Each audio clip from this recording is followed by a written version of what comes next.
ગીર સોમનાથ જિલ્લાના કોડીનાર તાલુકાના ઘાટવડ ગામે બનેલી આ ઘટના માત્ર એક અકસ્માત નથી, પરંતુ પીજીવીસીએલની બેદરકારી, ઉદાસીનતા અને નફટાઈનું જીવલેણ પરિણામ હોવાનો ખુલાસો થયો છે. ઘાટવડ ગામમાં પીજીવીસીએલની બેદરકારીને કારણે 2 આશાસ્પદ યુવાનોના કમકમાટી ભર્યા મોત. ઘાટવડ ગામના આગેવાનો દ્વારા પીજીવીસીએલ વિરુદ્ધ માંડ્યો મોરચો અને રોષે ભરાયા છે. આગેવાનોનું કહેવાનું થાય છે કે આનો અમને ન્યાય નહીં મળે તો ઉર્જા મંત્રી સુધી જવાની તૈયારીમાં છીએ. બંને યુવાનોની નનામી એક સાથે નીકળતા આખું ગામ હિબકે ચડ્યું. માહિતી અનુસાર રસ્તા પરથી પસાર થતી 11 kV હાઈ ટેન્શન વીજળી લાઇનનું અચાનક તૂટી પડી અને સીધી બાઇક પર પસાર થતા 3 યુવકો પર પડી આવી. પડવારમાં જ વીજ પ્રવાહ જોરદાર ઝાટકાથી ભયાનક દુર્ઘટના સર્જાઈ. સ્થાનિક લોકોના સીધા આક્ષેપો થયા કે કોડીનાર તાલુકા પીજીવીસીએલની ઘોર બેદરકારી છે. Story report by Sabir Shelot, Kodinar. મારું નામ ઘાટવડ ગામના મસરીભાઈ ભાયાભાઈ બામણિયા. શું ઘટના ઘાટવડમાં આજે બની છે? ઘાટવડમાં ઘટના એવી ભયંકર બની છે કે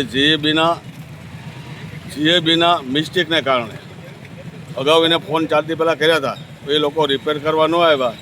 એને હિસાબે ન બનવાની ઘટના બની અને 2 યુવાન છોકરા, એક દરબાર સમાજના અને એક કોળી સમાજના, ભયંકર બનાવ બન્યો છે. જીએબીના બેદરકારીને કારણે ઘણી વખત ફોન કરી લોકો ફોન બંધ કંઈ ઉપાડતા નથી અને જવાબ દેતા નથી.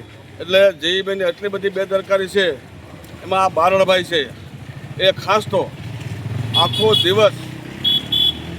દિવસ રામેશ્વર હોટલમાં બેઠા રહી છે ને જ્યારે ફોન કરે ત્યારે એમ કહે છે, ખેડૂતો ફોન કરે તો એમ કહે છે કે અમે સાઈડ ઉપર છે. એને ગોતો એટલે અહીંયા રામેશ્વરમાં બેઠા હોય છે આખો સ્ટાફ લઈને, કંઈ કરતા નથી, ખેડૂતનું સાંભળતા નથી, ખેડૂતને કોઈ જવાબ દેતું નથી. આ ઘાટવડ ગામની અંદર આ ઘટના બની, એના વિશે તમારી શું માંગ છે? એના વિશે માંગ અમારી એવી છે કે ખેડૂતો દરેક હેરાન થાય છે અને જીએબીએ આ બધા ફોલ્ટ છે રિપેર કરવા પડે. આ બધા વાયરિંગો એટલા બધા લટકે છે કે જીએબીવાળા પૂગતા નથી અને વધારાના માણસો કે સ્ટાફ રાખતા નથી. એને કારણે ખેડૂતોને આવા બનાવ બન્યા કરે છે અને ખેડૂતો બહુ પરેશાન થાય છે. અને મહેરબાની કરીને જીબીને એટલું બધું તમારે આપણે કહેવું પડે એમ છે કે એની બહુ બેદરકારી છે.